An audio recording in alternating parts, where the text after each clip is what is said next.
So, here's the deal. You're 42, you've been married for 14 years, and things are about as perfect as you could hope for. Or so you thought. But now, the cracks are starting to show, and one day, those cracks turn into an avalanche. You're not ready for it. You never saw it coming, at least, not in this way. My name's Aaron, and I'm telling you this story because, well, it's not your usual we had a little disagreement type of marriage drama. No, this is something way bigger than that. This was about survival. Not just physical, but financial, mental, everything. And I'm not proud of it, but I did what I had to do. I moved my assets before she could even get a whiff of what was happening. But let's back up a bit. You need the context. So, my wife, Jenna, and I were the picture-perfect couple. She was 39, stunning in a way that made heads turn, sharp as a tack, and we were the couple people envied. On the surface, we had it all. The house, the vacations, the car, the kids, 2 boys, ages 10 and 12, and of course, the financial freedom that came with all the hard work we'd put in over the years. But you know how it is. That kind of thing doesn't just stay perfect. It gets messed up real quick, and once it starts, it's like a snowball, gaining speed with every little change. I think what tipped me off first was a casual conversation. You know, those little moments where someone says something so offhand, you almost don't realize the weight of it until it's too late? Yeah, that. We were sitting at the kitchen table, sipping coffee one lazy Sunday morning, and she asked, "Do you think we're set for life?" I mean, really set? Her eyes didn't meet mine. She was just staring out the window like she was asking about the weather or something. But something in her tone made me freeze. I didn't answer right away, not because I didn't have a response, but because I was calculating what that question really meant. It's funny, isn't it? When you've been with someone for so long, you start to see the little signs. Those tiny things that most people wouldn't notice, but you can't ignore. Jenna was a master of subtlety, and she was up to something. I could feel it in my gut. That night, I stayed up late, thinking about everything. And then it hit me, what if she was planning something? I mean, sure, we were happy, well, at least I thought we were, but Jenna was smart. Too smart. And the idea that she might be quietly plotting her next move terrified me. Not just because of the potential fallout, but because of how well she knew me. She knew my weaknesses, and I knew hers. We both had our skeletons in the closet, but I wasn't sure what she was going to do with that information. Could she use it against me? And what would happen if things turned ugly? And then it all clicked. I could see it, the slow descent from our high of everything going right to the cliff where it all fell apart. I wasn't about to let myself become another cautionary tale. I didn't want to be that guy, blindsided and left holding nothing but a piece of paper that says divorced on it. That's what I knew. I had to act. Fast. I'd been watching things carefully. Moving money, selling a few things off the books, creating accounts in places where she wouldn't find them. I couldn't afford to be caught with my pants down. I had to keep everything under wraps, even though the tension was starting to build.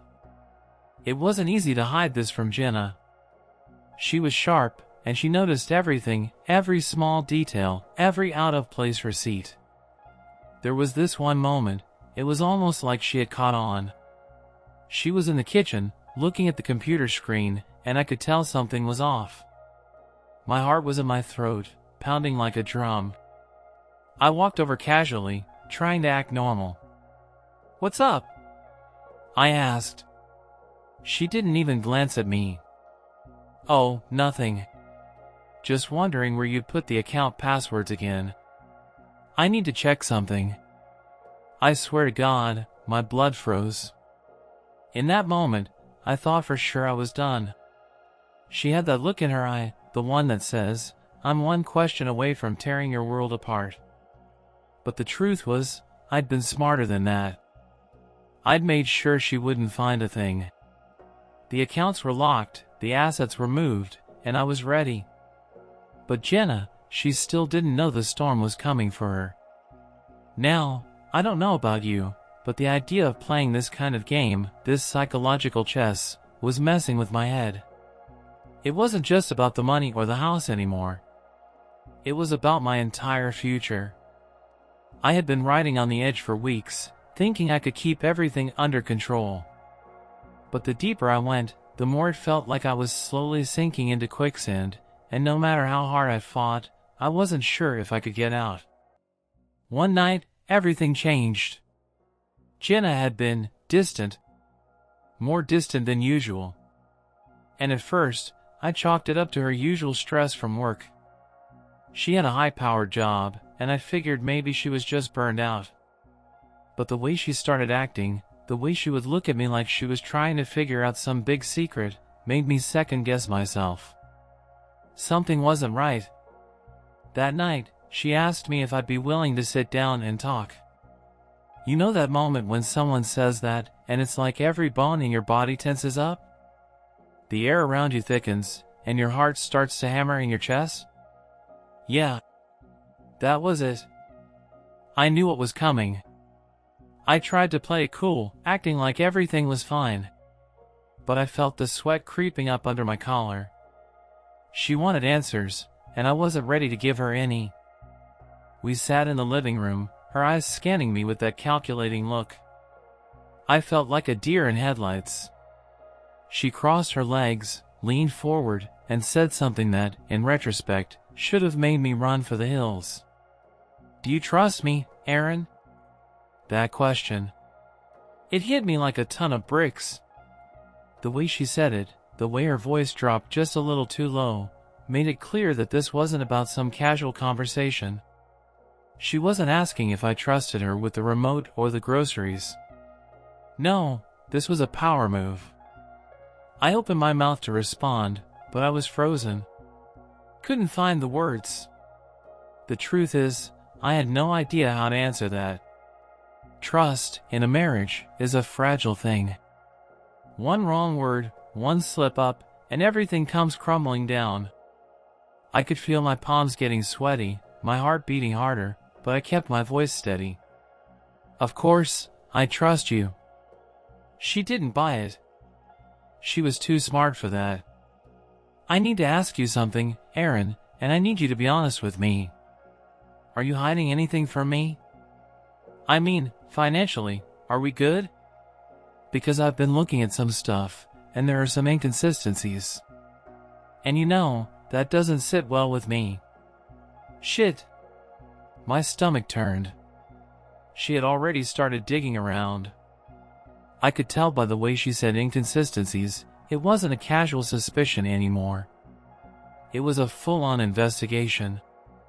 I had no clue how far she had gotten or how much she knew. But I knew one thing for sure, she was getting dangerously close to the truth. I tried to play it off, throwing out some half-hearted excuse about how I was just taking care of some things for the future. But the look in her eyes, cold, piercing, told me she wasn't buying it. She wasn't looking for my excuses. She wanted answers. "Really?" "For the future?" she asked, raising an eyebrow. "Because it sure looks like you're doing a lot of taking care of things that I wasn't aware of."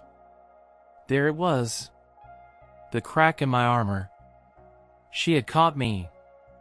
And I knew it. But Jenna wasn't the type to blow up and start shouting. Oh no. She was the type to sit back, analyze everything, and then strike when you least expected it. The calm before the storm. And that storm? It was coming. I tried to cover it up, shifting the conversation back to something lighter. But she wasn't letting go. And in that moment, I realized how well she knew me, how well she knew how to get under my skin, how to unravel everything I had worked so hard to hide. This wasn't just about money anymore, this was about control. And the more I tried to dodge it, the more it felt like she was closing in, tightening her grip around me. After a long silence, she finally stood up, her expression unreadable. "Okay," she said, her voice sharp but controlled. "We're going to have to get to the bottom of this, Aaron. I'll be going through everything. All your accounts, all your assets, everything. And you better hope there's a good explanation for all of this. Because if not, I'm not sure where this is going." I could feel the blood drain from my face. She was serious. She was way past suspicion now. She had already made up her mind, and there was no going back. The game was up. And as she walked out of the room, I sat there, paralyzed by the thought of what was coming next. But what scared me more than anything was the nagging feeling at the back of my mind. Was I too late? Had I already lost? So, the days that followed? Pure hell. I thought I'd be ready for whatever Jenna threw at me, but nothing really prepares you for the moment when you know your world is about to be flipped upside down. It's funny, no matter how much you think you're in control, no matter how much planning you do, you never see how fast everything can unravel. One minute, you're on top of the world, and the next, you're scrambling to keep everything together. Jenna was relentless. Every morning, I'd wake up, and it was like the moment I opened my eyes, she was already there, watching me. Not literally, of course, but she didn't need to. It was the tension in the air that made everything feel heavy. Like there was some invisible rope tied around my chest, squeezing tighter with every word she said. I knew she was serious now. After that night, when she told me she'd be going through everything, I couldn't relax. She didn't come out and say it directly, but I could feel it in her tone. She was hunting for something. And that something? It was me. It was my financial skeletons. The ones I thought I'd buried deep enough that no one would find them. Every time she opened her mouth, it was like a challenge. "I'm going to need to see the receipts for the last few months. Or do you mind if I check your credit card statements again?" It wasn't just annoying anymore. It was war. I'd gotten good at covering my tracks over the years, but now, with her hot on my tail, the pressure was mounting. I hadn't slept properly in days. I'd lie in bed, staring at the ceiling, thinking about the next move. Every time I heard her footsteps in the hallway, my heart would race, expecting her to barge in with that gotcha look on her face. And the worst part? I couldn't show any signs of cracking. I had to be cool, calm, collected. If I let her see that I was getting nervous, she'd know she had me. That would be the end of everything. So, I did what I always did when things got tight. I stayed 2 steps ahead. I made sure to backtrack, double-check everything. Anything that might have slipped through the cracks, I went over it again. Emails? Clean. Bank accounts? Clean. But then came the moment that sent my stomach straight to the floor. It was a Tuesday morning. I was getting ready to leave for work when Jenna walked in, holding a small stack of papers. My heart skipped a beat.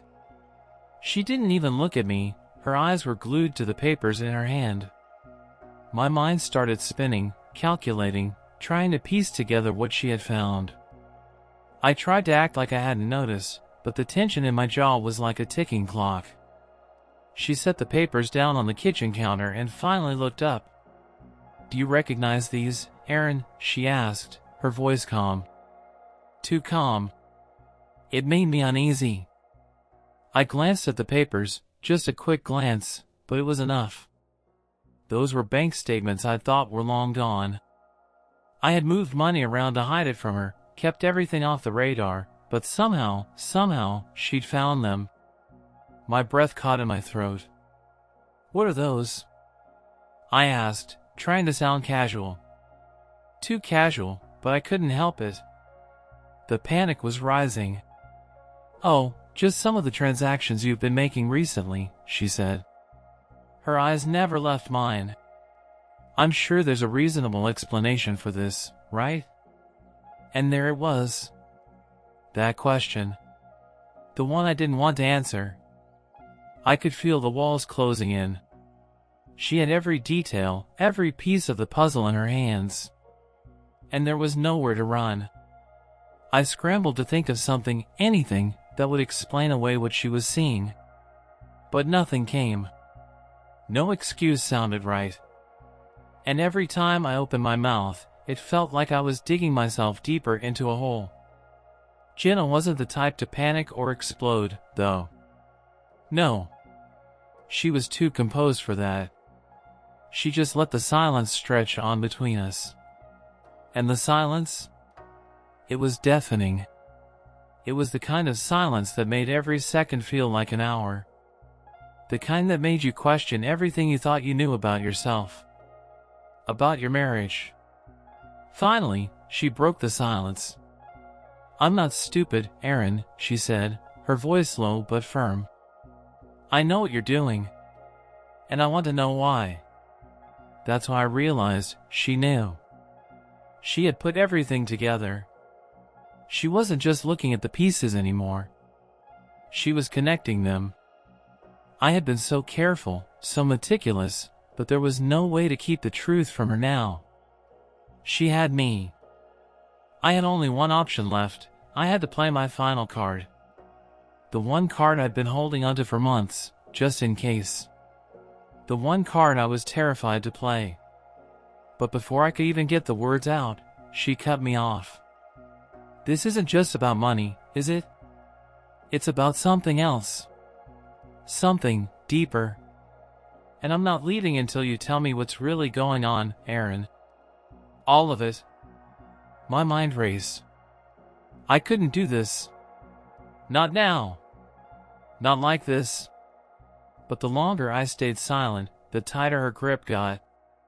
She was waiting for me to crack. To admit everything. I swear, it felt like my entire world was about to implode in that moment. Jenna was standing there, her eyes boring into mine, waiting for me to crack, to break down and spill everything. I could feel the weight of the truth pressing down on me, squeezing the air from my lungs. She wasn't asking for just an explanation anymore. She wasn't even asking for an apology. No, this was deeper. She was asking for everything. I couldn't give it to her. Not yet. Not this way. But damn, I was running out of time.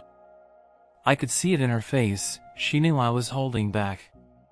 She had seen the lies, the half-truths, the little signs that told her everything wasn't right. And now? She wanted the full picture.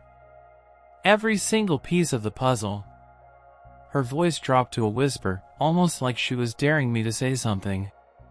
"So, what's it going to be, Aaron? Are you going to keep lying to me, or are you finally going to tell me what's really been going on?" The way she said it sent a chill through me. She wasn't just mad anymore. She was pissed. The kind of anger that doesn't come out in shouting and drama, but in a cold, controlled rage. It made me want to shrink down into myself, to disappear. But I couldn't do that. I couldn't fold. Not now. I had a decision to make. I could either keep pretending everything was fine and keep digging myself deeper into a hole, or I could come clean. Or, at least, partially clean. "I haven't been completely honest with you, Jenna," I started, my voice shaky, but steady enough that I knew she was listening. "But there's more to it than you think. It's not just about the money." She crossed her arms, leaning back slightly as if bracing herself for the storm that was about to hit.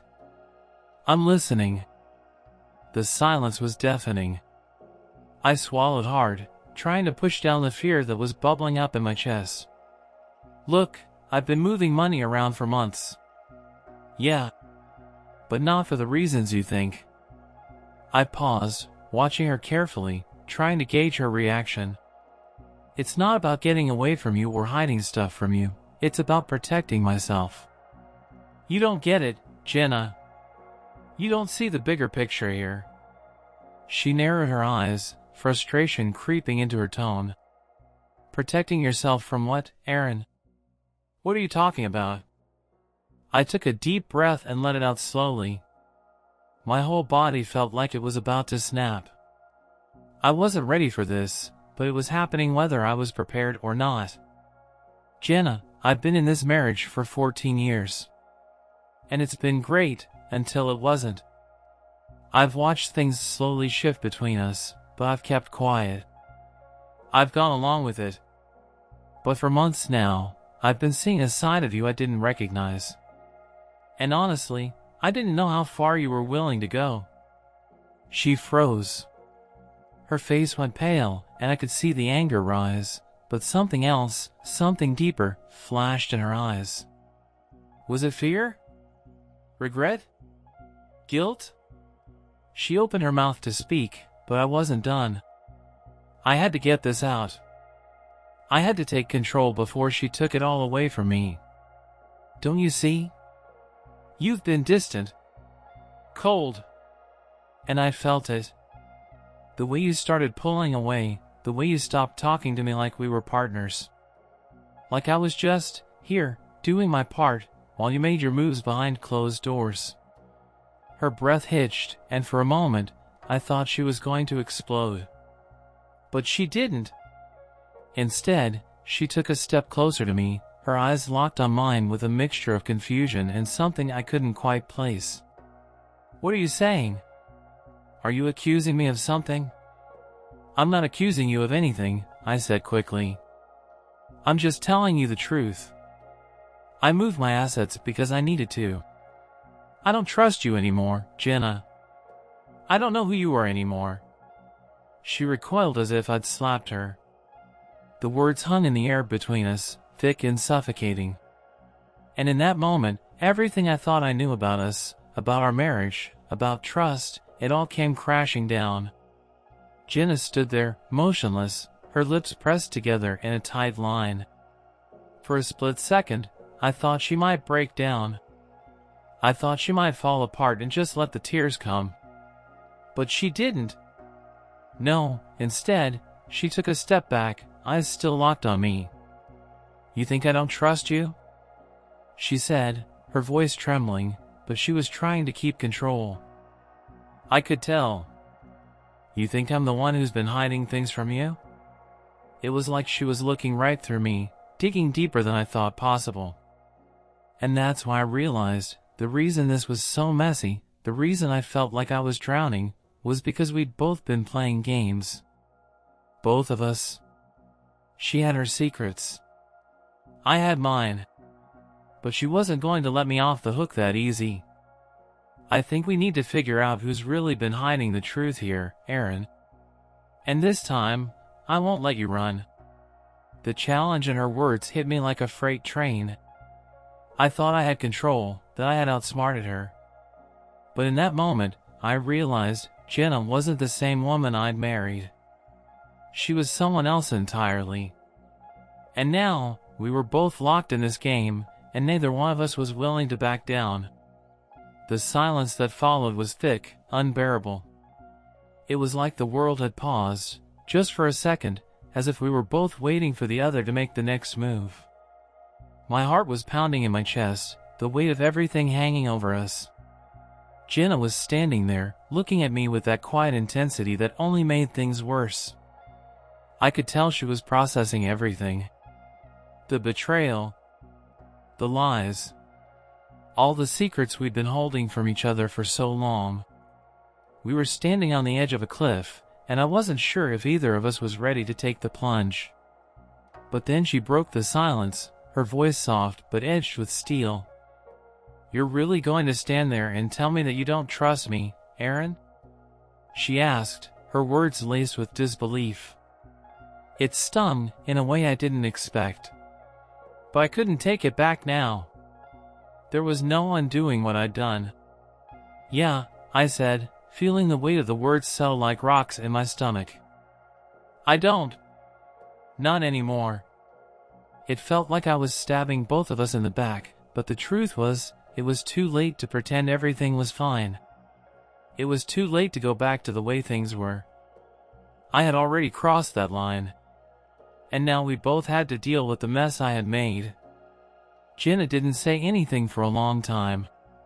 She just stood there, her eyes narrowing, the silence stretching between us like a vast chasm that neither of us knew how to cross. I could see the hurt in her eyes, the confusion, the realization that everything she thought she knew about our marriage was now in question. And honestly, I couldn't blame her. But there was something else in her gaze, too. Something dangerous. Something that told me she wasn't done yet. "Fine," she said, her voice low and controlled. "You don't trust me. But let me make one thing clear, Aaron, this is not over. You don't get to walk away from this." I didn't know what to say to that. Part of me wanted to backpedal, to apologize, to try and salvage something from this wreckage. But another part of me was scared of what she might do next, scared of what she might pull out of her sleeve. I had pushed her to her limits, and now she was coming for me. She took a step forward, her expression hardening. "You think you've won? You think you've outsmarted me? You've underestimated me, Aaron. And that's your mistake." I couldn't deny it. I had underestimated her. In a way, I had always thought I knew her, that I understood how she worked. But this was a side of her I hadn't seen before. And it terrified me. The next few days were strange. Tense. Every interaction with Jenna felt like I was walking on eggshells, not knowing if she was about to explode or if she was just biding her time, waiting for me to slip up. I didn't know if she was planning her next move or if she was just waiting for me to dig my own grave. But I couldn't shake the feeling that things were slipping out of my control. And then, one morning, she finally spoke. "Fine," she said, her voice clipped. "I've made a decision." I turned to her, my heart in my throat. I didn't know what to expect, but the way she said it, so final, so cold, it sent a shiver down my spine. "I'm not going to fight you for the money, Aaron," she continued. "That's not what this is about. But I'll make sure that whatever happens next, you won't get away with this." And just like that, I realized this wasn't about money anymore. This was about pride. About power. About who was going to walk away with the upper hand. For the first time in a long while, I realized that I had no idea how this was going to end. Maybe Jenna and I would walk away from this, damaged but somehow intact. Or maybe this was the beginning of the end. I didn't know. But as I watched her walk out of the room, I felt the weight of everything I had done, everything I had lost, hit me like a freight train. She had seen through me, and now there was no turning back. I had played my hand, and I wasn't sure if I was the one holding the winning cards or if I'd already lost the game. It was over. But it wasn't. Not yet. The story was still being written, and I wasn't sure how it would end. And that was the scariest part of all.